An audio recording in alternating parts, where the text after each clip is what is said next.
First, my colleague from Vermont had asked you several questions about AMI, the parent company of the National Enquirer.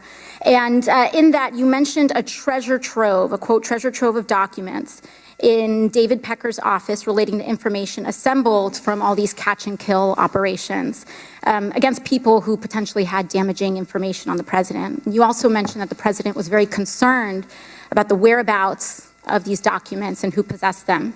Does that treasure trove of documents still exist?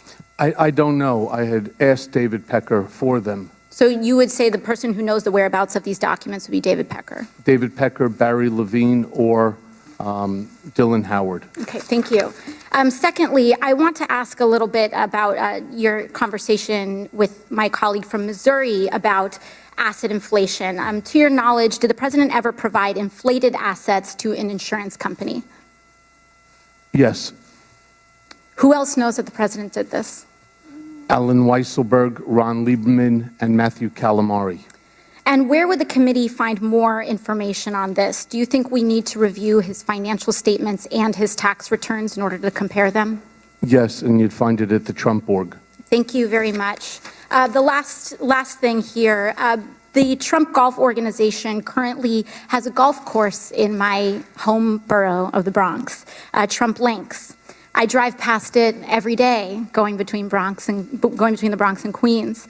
In fact, the Washington Post reported on the Trump Links Bronx course in an article entitled, "Taxpayers Built This New York Golf Course and Trump Reaps the Rewards." That article is where many New Yorkers and people in the country learned that taxpayers spent $127 million to build Trump Links in a, quote, generous deal, allowing President Trump to keep almost every dollar that flows in on a golf course built with public funds. And this doesn't seem to be the only time the president has benefited at the expense of the public. Mr. Cohen, I want to ask you about your assertion that the president may have improperly devalued his assets to avoid paying taxes. According to an August 21st, 2016 report by the Washington Post, while the president claimed in financial disclosure forms that Trump National Golf Club in Jupiter, Florida, was worth more than $50 million, he had reported otherwise to local tax authorities that the course was worth, quote, no more than $5 million. Mr. Cohen, do you know whether this specific report is accurate?